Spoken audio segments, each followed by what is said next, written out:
marketing information system irratti entrepreneurship barattoota freshmanii afaan Oromoo dubbataniif marketing information system jechuun maal jechuudha?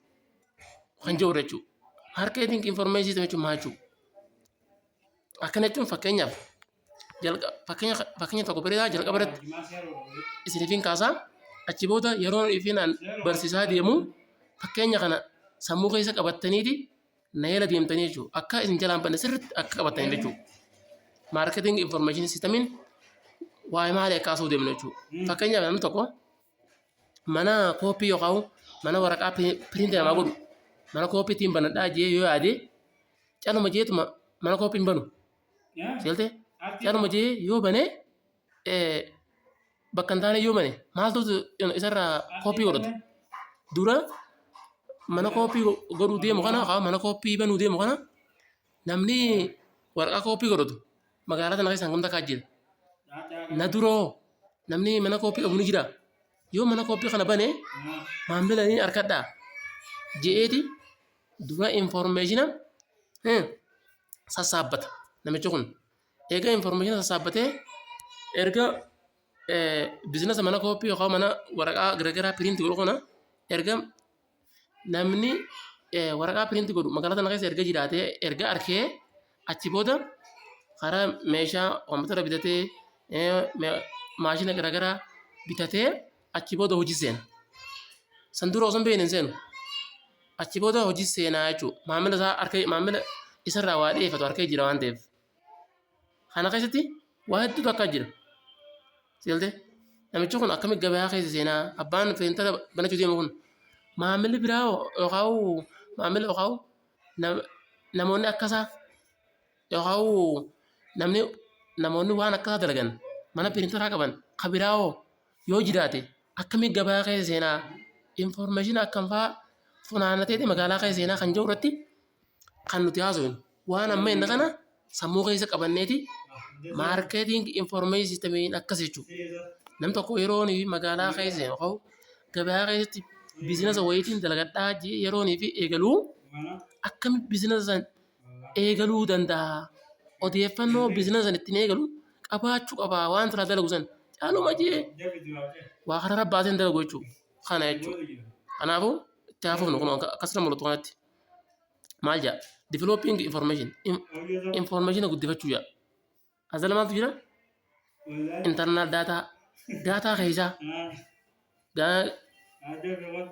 marketing intelligence magaalaa beekuu magaalaa yoo beekte malee calmattee yoo waa dalagde fudhatama qabdu jechuudha. Magaalaa yoo hin beekne waan magaalaan feetu yoo hin beekne kana marketing intelligence marketing research ammallee qo'annoo fi qorannoo magaalaa sirri qo'achuu addaan kabira ammas sarara gamaa san irratti internal data amma magaalaa odeeffannoon keessaa qabu daataan keessaa jechuun kan keessaa gwennu is gathered ni funaanamaa odeeffannoon keessaa kun ni funaanamaa daataan keessaa akkamiin funaanama via customer databases maamila keessaa funaanama maamila kee gaafachuudhaan seeltee maamila kee gaafattee akkami biizinasni kun yoo namni waan akkanaa fedhu ni jira waan salaa dalaguu deemsan namni waan akkanaa fedhu ni jira jettee gaafatta maamila kee financial record ammallee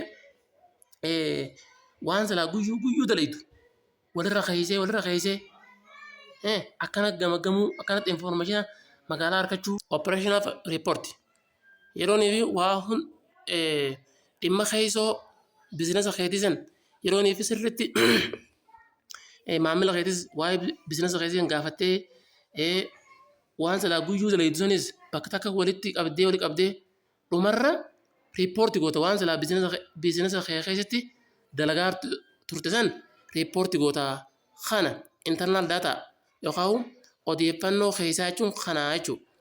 Maali bu'aan odeeffannoo keessaa kun? Advantage of internal data bu'aan odeeffannoo biizinasa keessaa include keessaa matayya maal? Quick or easy access to information. Laaftumatti akaa'u karaa gabaabaadhaan akkati odeeffannoo harkattu sii godhaa. Seeltee odeeffannoo karaa gabaabaan akkati harkattu sii godhaa. Disadvantage amma kan miidhaan stem from incompleteness. Stem jechuun kan dhufu miidhaan dhufu from incompleteness or inappropriate.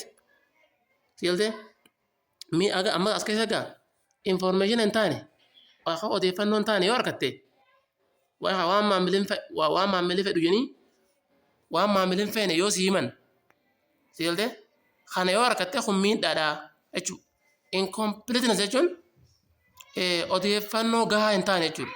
Odeeffannoo guutuu hin taane odeeffannoo waa'ee magaalaa biizinasa keetii wajjin deemuu kan waliin simne or appropriate kan kan mijaa'aa waan taane jechuudha. Kan biizinasa ati hojjettu wajjin deemuu hin dandeenye jechuudha.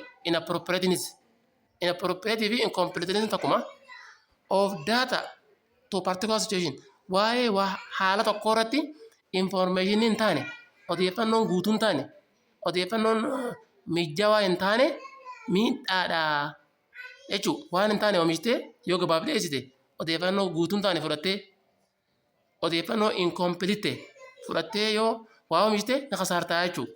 Kana marketing intelligence jechuudha gabaabinaan. Kanaafuu waan gurguddoo hanqa kana dubbachuu deemnaa jechuudha. Marketing research.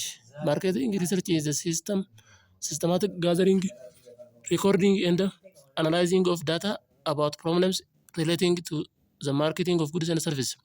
Marketing research jechuun the systematic of gathering tooftaa itti odeeffannoo itti funaanan erga funaantee booda recording galmeessuu odeeffannoo san and analyzing of data odeeffannoo funaante san gamaggamuu akkamitti gamagamta about why problems relating to the market of goods and services.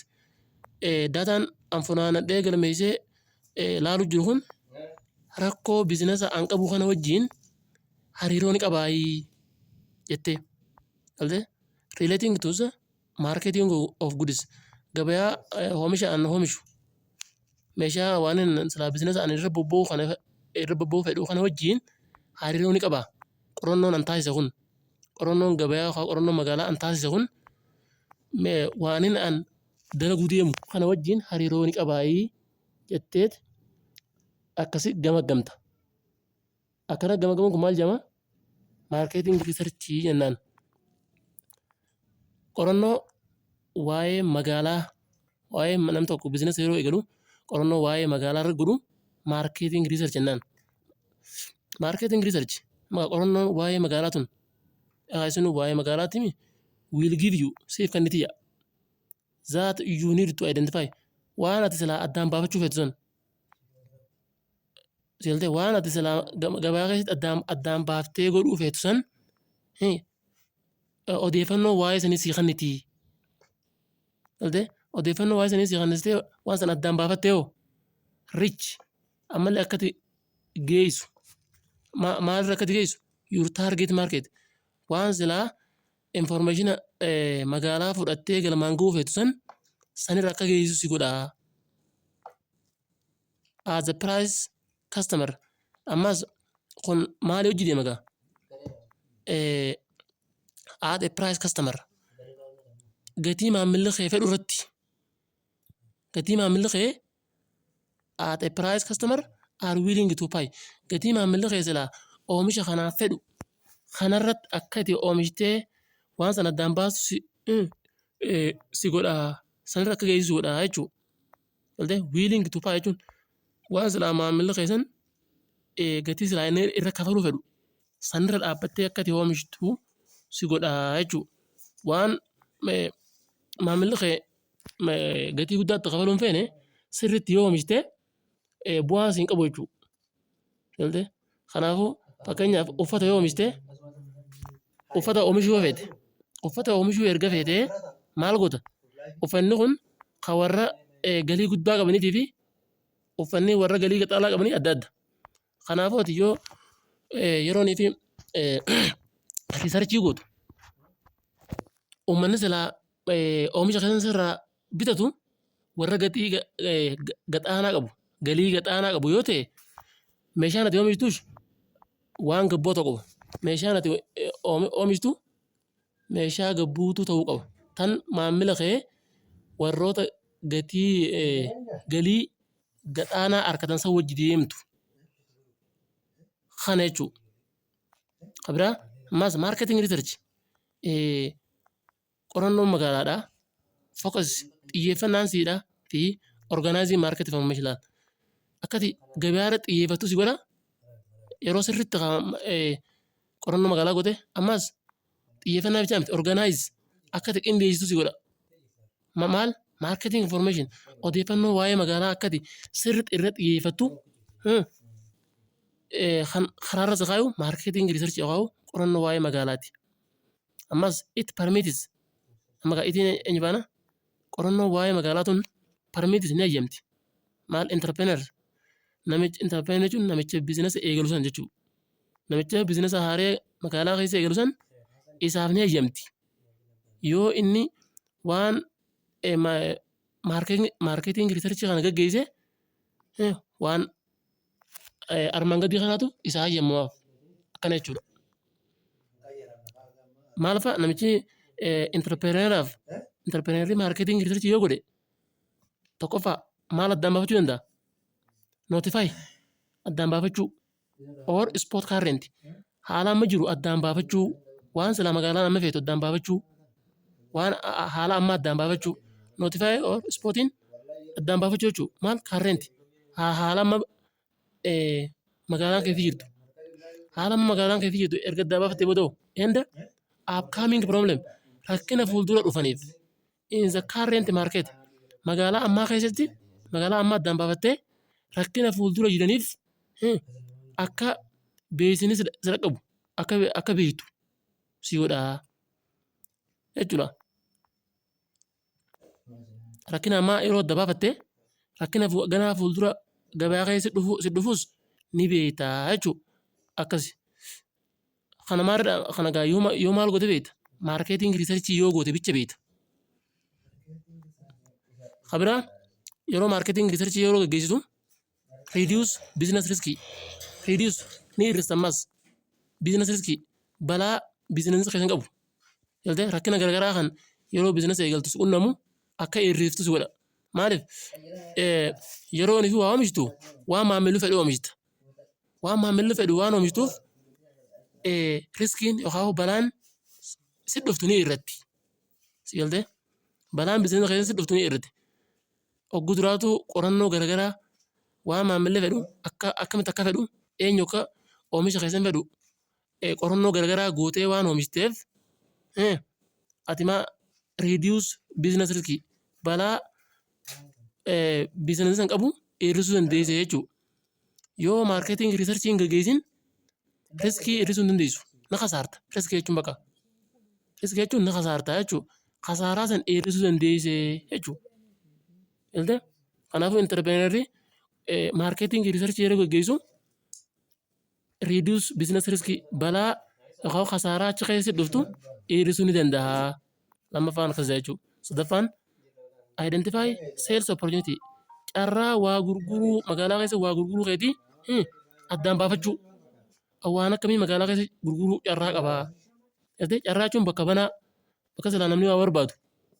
Yalte waan silaa namni barbaadu sun carraa ati bakka san itti gurgurachuu akka adda baafatu godhaa jechuudha. Develop of plan of action amallee karoora hojiidhaa ni guddifatta karoora hojiidhaa ni guddifattaa jedha.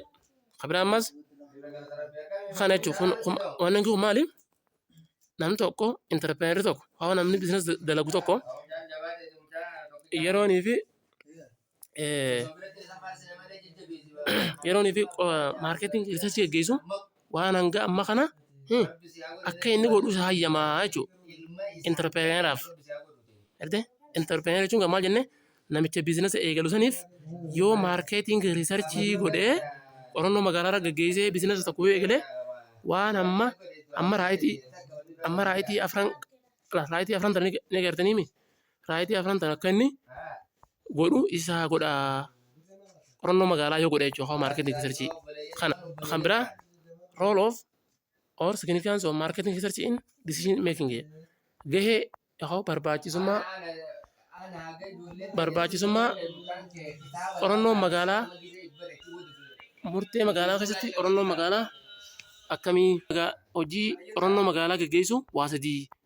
Nam tokko magaalaa keessatti yeroo inni fi qorannoo geggeessee waa sadiin kanarra gahuu danda'a jedha. Waa sadiin kana argachuu danda'a.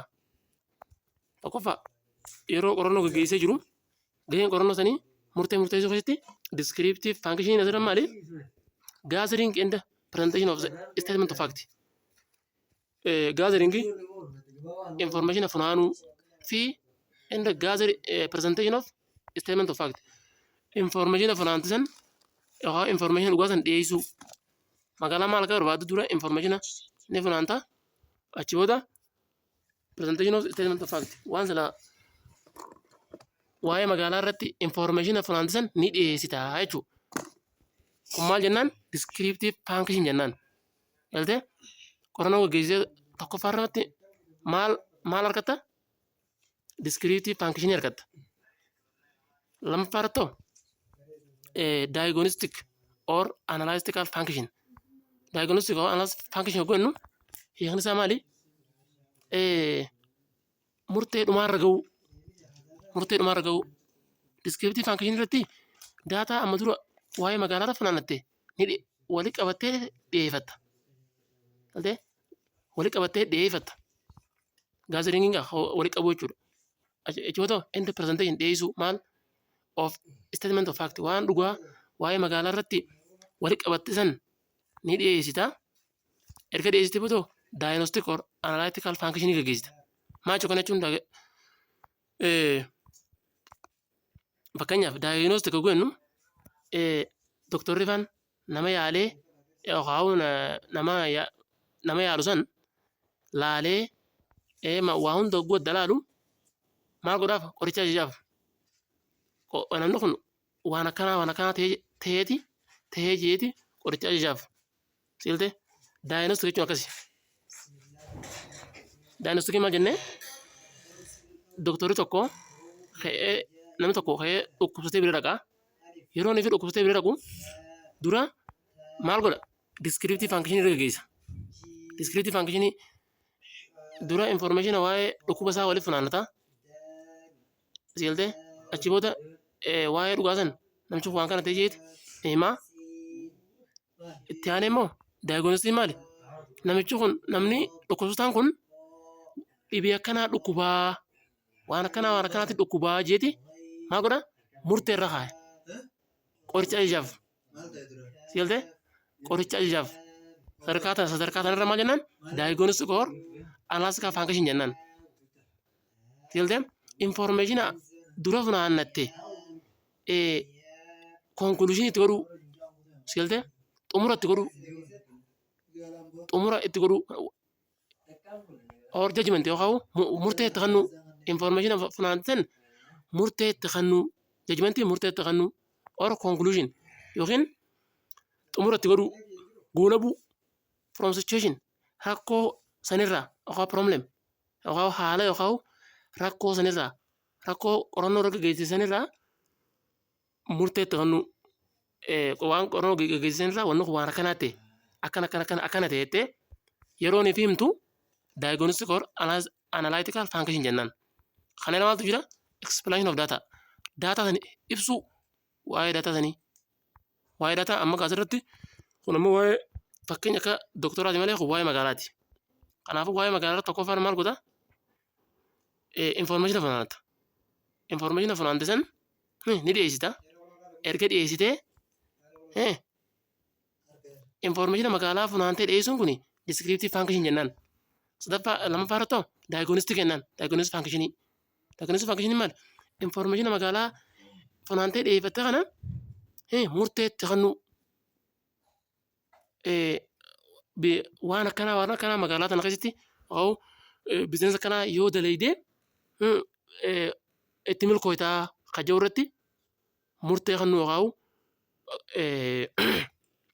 maal jenninga yookaan dimiddaame itti kennuu jedhama. Akkasii murtee itti kennite booda waan akkanaa ta'ettee murtee biizinesaa san yookaan bakka gaappii hojii jiraa jettee erga akkasii dubbattee booda sadaffaa irratti maal godha? Predictive function. predictive function jechuun hojii maaliiti? Hojii biizinasii san fuuldura tilmaamuu maal akka ta'u qabu. Kan biizinasiin kun maal akka ta'u qabu fuuldura tilmaamuun maal jedhama? Predictive function jedhama. Akkasuma jechuun specification of how to use descriptive la. Information funaaname san descriptive san akkamitti akka fayyadamnu fi diagnostic research qorannoo diagnostic qorannoo murtii dhumaarra ga'uu san diagnostic san isaan lamaan san fayyadamtee to predict tilmaamu maal tilmaamta? Result of planned bu'aa planned marketing decision murtee karoora magaalaatiiti. Murtee karoora magaalaatii san tilmaamuu maal jedhama? Predictive jennaan. Kana gabaabumatti gaheen yeroonii fi qorannoo magaalaa keessa gaggeessitu murteessuu keessatti gaheen inni si qabu waan sadeen kana. Tokkoffaan descriptive function, lammaffaan diagnostic or analytic function, sadaffaan predictive function jennaan. Descriptive functioniin information waa'ee magaalaa funaantee dhiyeeffachuu. Diagnostikiin ammoo magaalaa waan akkanaa feeti jettee murtee irra gahuu daataa san ibsuu.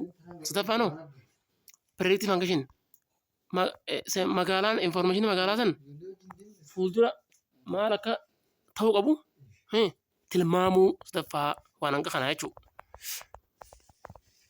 Abiraammas marketing research component yeroonii fi qorannoo gabaa keessatti hawaa magaalaa keessatti qorannoo gaggeessitu qorannoo teessan keessa maal fa'aa jiraachuu qabaa? Waraqaa qorannoo teessan keessa maal fa'aa akka jiraachuu qabdu? Tokkoffaan marketing size hamma magaalaa keessa jiraachuu qaba. Marketing size hamma magaalaa maali hamma magaalaa jechuun? This one deals with the number of or value of unity. Kun gaama this deals kun wanni kun wajjin deema yookaan kan inni gadi fageenyaan ibsu with the number of value number lakkoomsa yookaan value of unity sold hamma waa gurguramu hamma meeshaa gurguramtu lakkoomsaan yeroo himnu. To market magaalaa keessatti yoo meeshaa oomishtes yookaan yoo meeshaa huccuu oomishtes hangam takkaatu magaalaa keessa gurguramuu qabaa jettee beekuu qabda. In a given period yeroo hanga silaasii kana keessatti oomisha keessan baay'inaan hangam takkaatutu magaalaa keessatti yookaan magaalaan tun lakkoomsa waan oomishamu san hangam takka feetii beekuun sirriitti dirqamaa jechuudha. Kanaafuu lakkoomsi san qaama qorannoo waa'ee magaalaa irratti namni tokko godhuu keessa jiraachuu qabdi. Maarkeet saayiziin kan yoo sirrii hin taane hamma magaalaan feetu ol yoo goote yookaan gad yoo goote rakkoodha jechuudha. Hamma magaalaan feetu ol yoo goote heddummeessee fidina kasaarta. Hamma magaalaan feetu gad yoo goote maamila kee dhabda. Maaliif waan sana duraan fidduu yoo har'an fidiniif hidhabda jechuudha. Kanaafuu maarkeet saayizii beekuu qabda. Hamma silaa oomisha keessana hamma lakkoomsaan magaalaa keessatti gurguramu san beekuu qabda. Yookaan ilaalchi yookaan maarkeeting saayizii kun qaama qorannoo sirna gabayaa keessa ati gootu keessa jiraachuu qaba. Maarkeet sheeriin biizinasiin keessanii hangam takka magaalaa keessa dhiibbaa qabaa jettee magaalaa keessatti hangam takka dhiibbaa qaba jechuudha. Maarkeet sheeriin share of the market size out of the whole market of product or products magaalaa hunda keessa biizinasiin keessan hangam takka dhiibbaa qabaa or product of the same purpose waan akka fakkeenyaaf ati warshaa qabda jennu warshaa huccuudha. Warshaa huccuu qabda. Namni biraatis warshaa huccuu qaba. Warshaan keessan warshaa biraa akka keetii waan akka keetii oomishu sanirraa hangam takka magaalaa keessa fudhatama qabaa? Hangam takka oomishi isaa magaalaa keessa sheer godhaa? Jaltee hamma the same purpose maali? Same purpose jennu warshaan lama waan wal fakkaataa oomishu jechuudha. Jaltee san keessaa warshaan kee hangam takka yookaan biizinasii ati kophaa ta'e dalaguu deemtu hangam takka magaalaa keessa dhiibbaa qabaa? Maarkeet sheeriin akkas jechuudha. Jaltee biizinasiin kee hangam takka magaalaa keessa dhiibbaa qabaa? qaama qorannoo magaalaa ati gootuu keessa jiraachuu qaba. Kabira market penetration magaalaa keessa seenuu bizinesi tokko haaree ta'e magaalaa keessa yeroo akkam seenuu qaba. Illee akkamitti seena? Akkamitti seenaa jechuuf itti hafuunu when a company yerooniif kaampaaniin tokko enters hogguu seenu market gabaa keessa yeroo seenu with current product oomisha ammaa qabatee yerooniif seenu jira. Maaliif seena? To get better market share. Magaalaa keessatti sheerii guddaa argachuudhaaf yookaan dhiibbaa guddoo uumuudhaaf akka namni hedduun isarraa bitatu godhuudhaaf by lowering the price of product gatii waan oomishuu san gabbuusa. Artee market sheerii magaalaa keessatti cimeenyaan argachuudhaaf maal godha? By lowering gabbuusa jira. Maal? Price of product gatii waan oomishuu san gabbuusa. Seeltee armaan tana kee fakkeenyaaf waan haarii takka oomishee waan haarii amma dura hin jirre takka oomishee akka namni oomisha isaa kana fedhuudhaaf akka magaalaa keessa seenu ta'uudhaaf maal godha? Gatii gabbuusa. Seeltee gatii yoo gabbuuse malee oomishni akka isaan isa duraa ni jira waan ta'eef gatii yeroo gabbuusu akka seeraa waan takka gatiin oguu gabbuute namni irra deebi'a. Namni irra deebi'ee sirraa bite jechuun ati magaalaa keessa seente jechuudha. Kunis maali? Qaama qorannoo magaalaati. Kana market penetration magaalaa keessa seenuu akkana magaalaa keessa seenta. Yoo qaalessiten ta'u yoo gatii gabbuuste malee. Kabira ammas brand or trademark equity research. Brand or trademark goonu mallattoo daldalaa keessa san beekuu equity jechuun sheerii yookaan boondii kongaama maal fa'aadha? Equity goonu boondii bitachuu yookaan aksiyoona fakkeenyaaf brand or trademark equity research jechuun fakkeenyaaf kun nama baankii fa'aafi baankii takka yeroo inni hundeessuu deemtu aksiyoona namootaan baankii kana hundeessuu barbaadaniif aksiyoona hirta. Seeltee aksiyoona yeroo hirtu namoonni aksiyoona kana fedhanii yoo bitatan kanaafuu bizinesni baankii ati banuu deemtu kuni ta'ee jiraa si garsiisaa jechuudha. Kanaafuu ilaalchi kunis qaama qorannoo gabayaa ati gootuu keessa jiraachuu qaba. Ilaalchi kam mallattoo bizinesa ati eegaltuu bifa waraqaatiin haa ta'u bifa aksiyoonaatiin haa ta'u namaaf hirta. Aksiyoonna keessan namni fedhee yoo sirraa bitate bu'aa sii qabaa qaama qorannoo keetii keessatti jiraachuu qabaa jechuudha. Kunis mallattoon daldalaa keetii san akkana cimaa jechuudha. Zis kun research is qorannoon kun is to conduct gaggeessuuf jira. Yookaan qorannoon kun ni gaggeeffama jira. Qorannoon kun ni gaggeeffama. Qorannoo kam to know beekuudhaaf jira. How favorable hangam takka fedha consumer maamilli kee yookaan consumer goonu fayyadamaan bizinesa waan ati hojjechuu deemtu kanaa hangam takka bizinesa kee san fedhaa view laalu the brand jelte fayyadamaan bizinesa kee san hangam takka maqaanan an fayyadamu kana jelte mallattoo bizinesa an eegaluu kana hangam takka fedhaa waan jiru laaluufi jelte namni tokko bizinesa tokko yeroo nuti eegaltu maqaasa yoo fedhe mallattoo bizinesa itti eegaltu yoo fedhe bizinesanis ni fedhaa jechuudha. Kana kabira ammas buyer decision process research buyer decision murtee namootan oomisha kee bitatanii adeemsa qorannoo murtee namootan bizinesa oomisha kee bitatanii akkasuma jechuudha.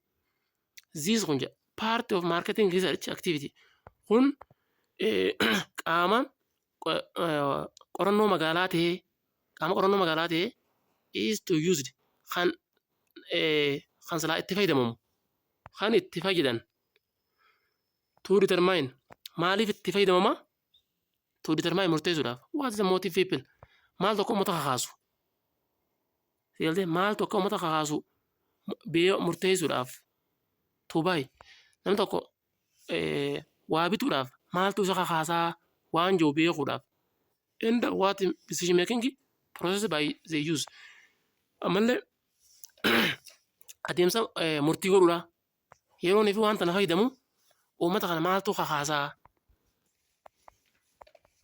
kana beekuun qorannoo maali buyer decision process research amma ati ma fakkeenya fakkaatee qorannoo geessisa qorannoo tisan keessa maaltu jiraachuu qaba akkamitti akka maamilli kee yookaan waan silaa oomishtu san maamilli kee akka bituuf maaltu isa kakaasaa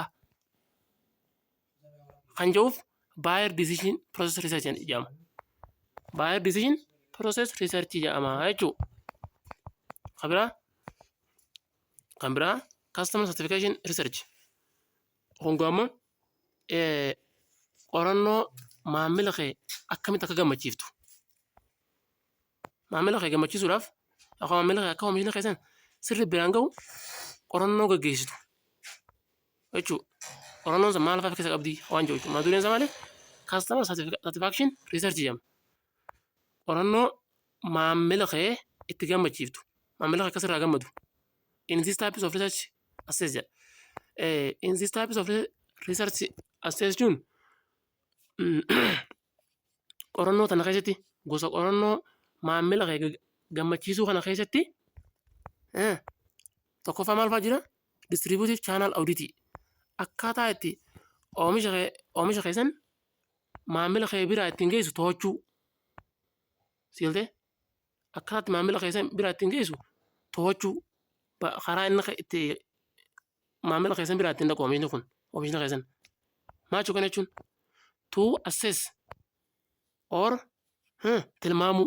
tilmaamuudhaaf distributor namoota oomisha keessan sirraa raabsan tilmaamuudhaaf or retails amma namoota oomisha keessan takka takkaan sirraa gurguran kana tilmaamuudhaaf laara retail jechuun fakkeenyaaf dukkaana xixiqqishaa qinxaaboo jennin san sun maal jedhama retails jedhama namootaan dhaabbata gurguddaa irraa oomisha fuudhanii takka takkaan gurguran retails jedhama.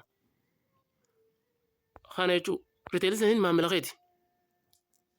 Distribuutariinis warra namootaan sirraa fuudhee jilmaan raabsu jechuudha. Wanni distribuutarsiin. Retailsiin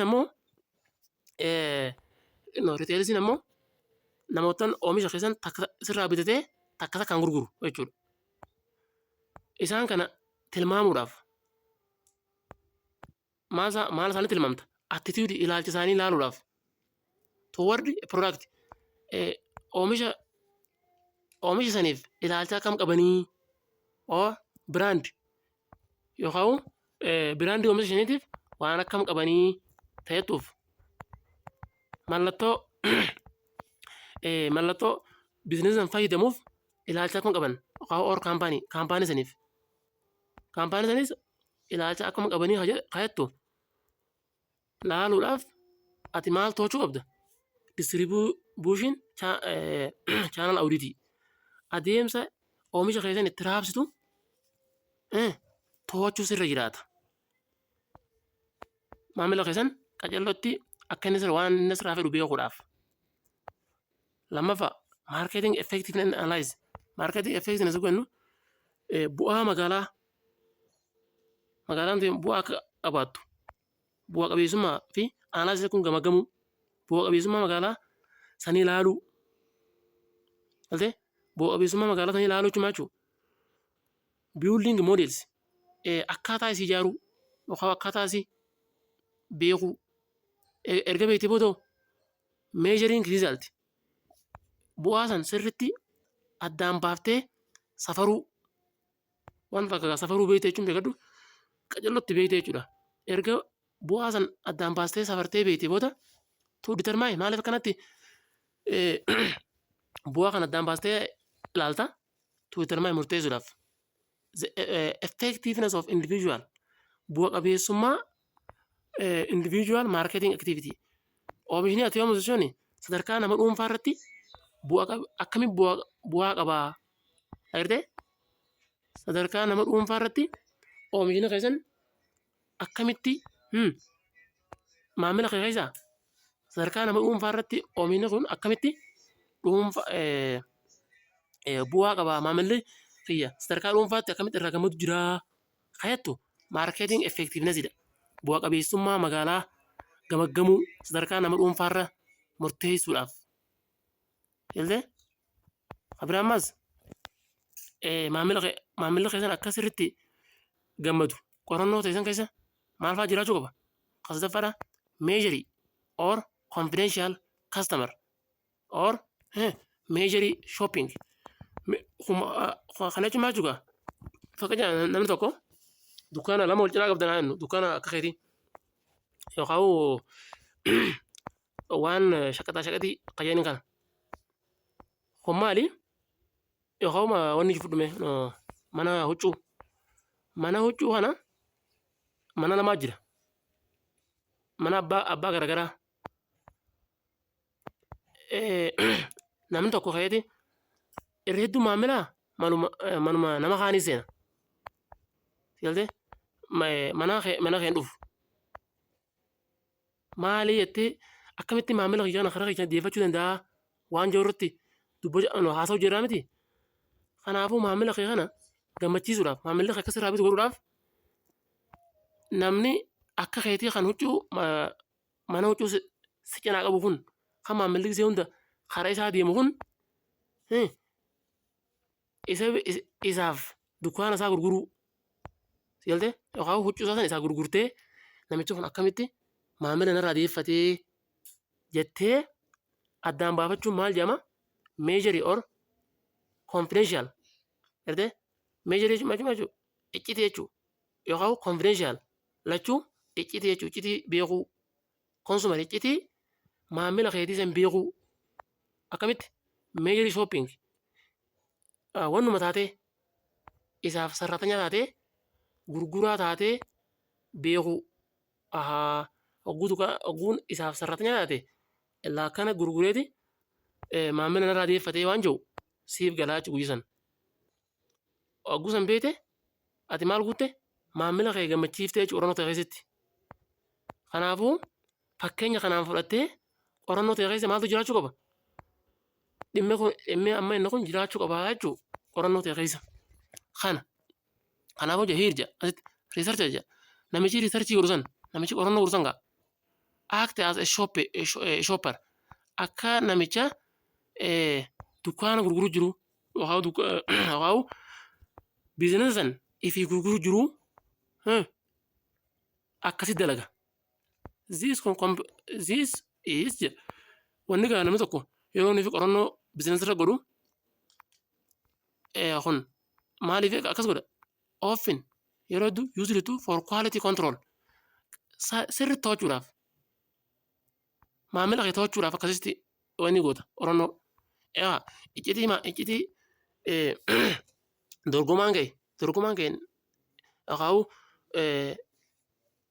warri biizinasa akka keetii hojjetan maamila kee sirraa ittiin karaa isaanii fitatan baruudhaaf qorannoo akkanaa gootaa jechuudha qorannoo akkanaa godhuun san maal jennaan measuring confidential or consumer shopping jennaan kun maqaan isaa agarsiisutti akka shoppingii taatee akka shopperii taatee dalayda yaalde kun gamaanii si fayyada competitor product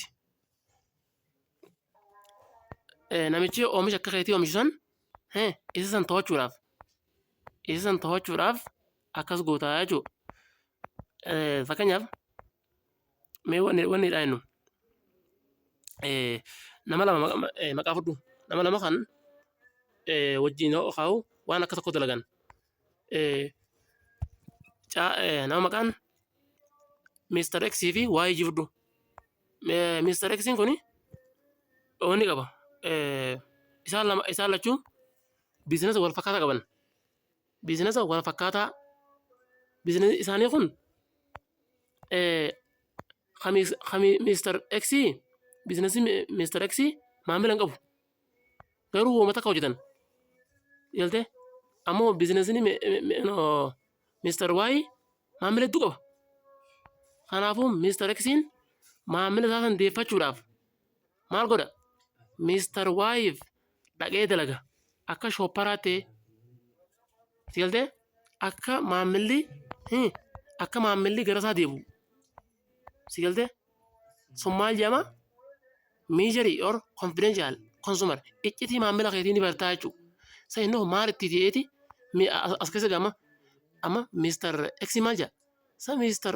Y kun biizinasa kana maali ta'eeti maamilli narraa deebi'ee iccitii maamilli sirraa goruu ni bartaa jechuudha kana. Kabira ammas position research qorannoo haala baruu haala cimaachuudha.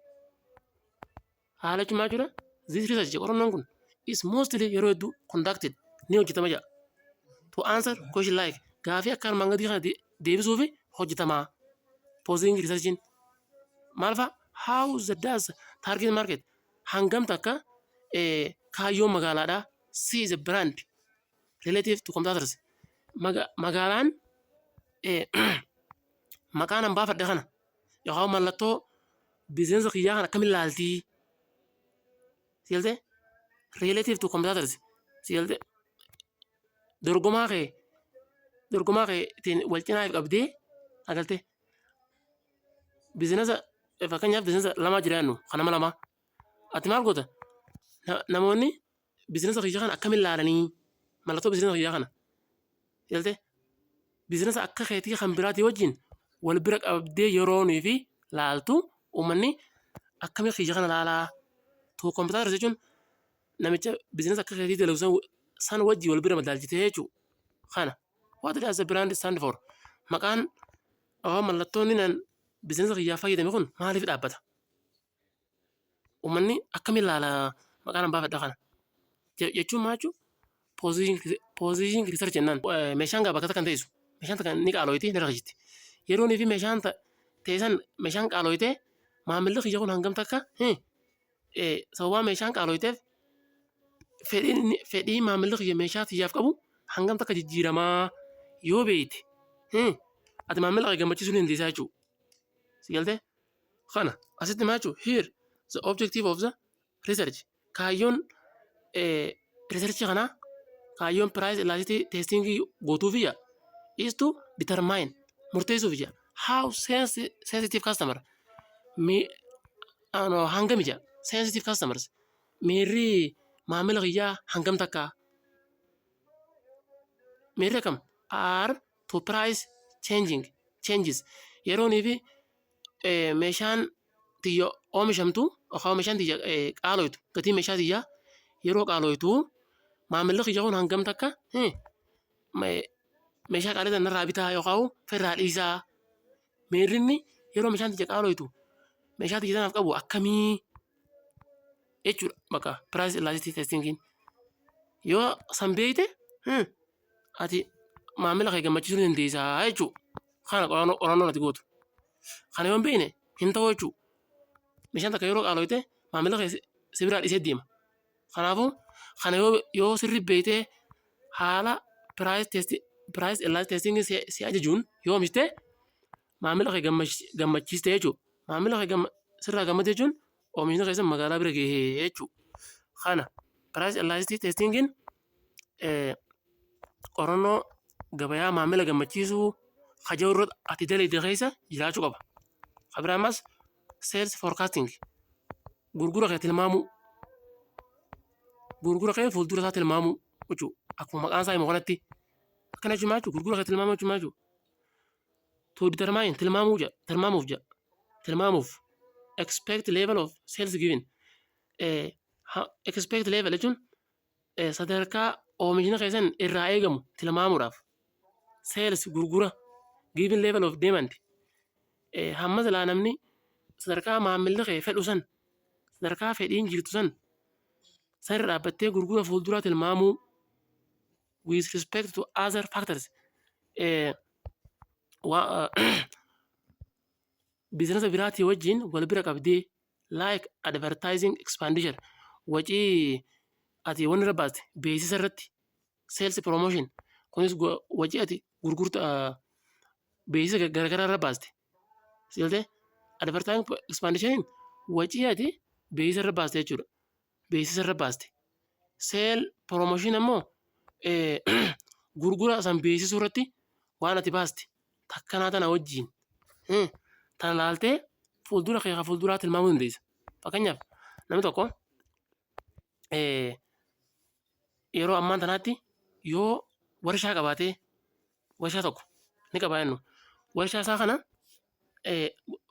fuuldura isaa tilmaamuu ni danda'a. Akkamii yoo itti ammaan tana maamilli isaa yoo irraa gammadu jiraate siltee namni oomisha isaa yoo sirriitti fedhe an fuulduratti waan akkanaa ni harkadhaa jee tilmaamuu danda'a. Yookaan amata lama booda sadarkaanaan warshaan kiyya kun oomisha kana itti gurguru hedduu ni guddataa jee tilmaamuu danda'a jechuudha. Fedhii sadarkaa fedhii namni yookaan maamilli isaa fedhu san laalee jechuudha. Yoo maamilli kee sirraa fedhe fuuldura kee tilmaamuun nama rakkisa jechuudha. Uummanni hammaa kanatti maamilli kiyya hammaa kanatti oomisha kiyya fedhu fuuldura fa'aa hedduun itti gurguruu danda'a. Jaltee jee akka tilmaamtu si godhaa jechuudha. Kana kun maal keessa jira? Maamila kee gammachiisuu qorannoo jedhu keessa jiraachuu qabaa jechuudha. Kana kabira ammas segmentation research qorannoo maaliiti? Qorannoo addaan baasuu. Maal fa addaan baasta? Maal addaan baasuudha? Haa wal ilaallu. This types of research qorannoon bifa kanaa jira. Qorannoon gosa tanaa. Qorannoon gosa segmentation researchidha. Helps si gargaarti jira. To determine akkati tilmaamtu si gargaara akkati murteessitu. Maal? Demographic baay'ina uummataa akkati baay'ina uummataa murteessitu. Psychographic ammallee akkaataa uummanni san yookaan maamilli kee oomisha keessan itti fedhu. Sadarkaa oomishni keessan maamila kee bira ittiin gahee ammallee gahuu bichaami ittiin fedhamu. Baay'isawwee saayikoogiraafii gagguu jennu oomishni kiyya kana yeroo inni oomishu oomishni namoota galii olaanaa harkataniif oomishamuu fi namootaan galii gadaanaa harkataniif oomishamu garagara. Kanaafuu ati oomisha kiyya kana yoo oomishe namootaan galii olaanaa harkataniitu narraa bitamu namootaan galii gabbu'aa harkatanii narraa bitaa jettee waan hanqasa yoo adda baasuu dandeesse maal jennaan achi keessatti saayikoogiraafik jennaan.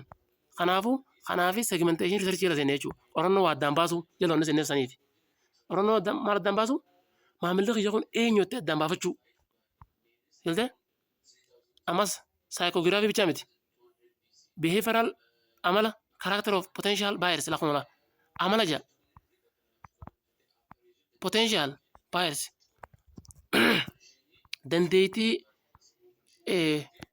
oomisha keessan nama sirraa bituu akka addaan baaftu si godha.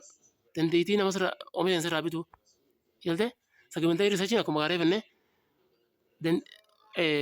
dandeettii namni waan kana oomishuuf dandeettii isaa akkami? Yoo galii olaanaa harkatee dandeettiin isaa guddaa ta'e oomisha gurguddaa oomishitaaf. Ammas yoo namootaan galii gadaanaa harkatan kan dandeettiin isaanii gabbu'aa ta'e oomishni ati oomishtuuf oomisha gabbu'aa ta'uu qaba. Kanaafis segmentation research jenneen qorannoo addaan baasuu jechuudha. Maamilli kee eenyutti addaan baafachuu qabda jechuudha. Kabira erga addaan baafattee boodoo testing marketing gabayaa laaluu akkamiin laalta? Amma waan duraan addaan baasteemi gabayaa laaluu jechuudha. Marketing testing marketing jechuun ziis kun jaa small scale product oomisha waa xiqqoo oomishtee oomisha waa xiqqoo oomishte dura magaalaa laaluu deemtaami laanchi ni eegalta akkuma laanchin ni eegalta used to determine jaltee oomisha eegaltee mire laanchi jechuun oomisha san oomishtee eegaluu jechuudha magaalaa laaluudhaaf. Maaliif oomisha san small scale product oomisha waa xiqqoo oomishtee magaalaa wanni laanchi gootee maali? Used to ni fayyadamte jaa to determine murteessuudhaaf. Maal murteessite? Likely acceptance fudhatamummaa oomisha keetii san. Likely acceptance of product fudhatamummaa oomisha keetii san laaluudhaaf. When it is introduced into a wider market yeroo oomishni keessan akka waliigalaatti magaalaa guutuu keessatti yeroo inni fi oomishu fudhatama ni qaba. Magaalaa guutuu hundaa oomishuudhaaf fudhatama ni qabaattee waa xiqqoo oomishitee ilaalta. Jaltee waan silaa oomishuuf baasisan uumaa xiqqoo oomishitee magaalaa dhiyeessitee ilaalta. Fakkeenyaaf asirratti warshaan konkolaataa elektirikaan hojjetu ka'eetu oomisha. Konkolaataa elektirikaan oomishu kana gabayaa guutuuf dhiyeessuudhaaf yookaan hedduu oomishuudhaaf dura konkolaatuma hanga lakkoofsaan beekamu oomishee konkolaataa elektirikaa jechuudha. Magaalaaf dhiyeessee maamilli ni fedhaa konkolaataa elektirikaan hojjetu kana jettee laalta. Kun maaliif si fayyada? Yeroo inni fi konkolaataa elektirikaan dalagu kana hedduu oomishte magaalaa keessatti akka inni fudhatama argatuuf dura akkasii ilaaltaa jechuudha. Waa xiqqoo oomishtee yoo magaalaan sirraan fudhanne maamilli sirraan fudhanne ni dhaabda. Kanaafuu teesti maarkeetingii jennaan jechuudha.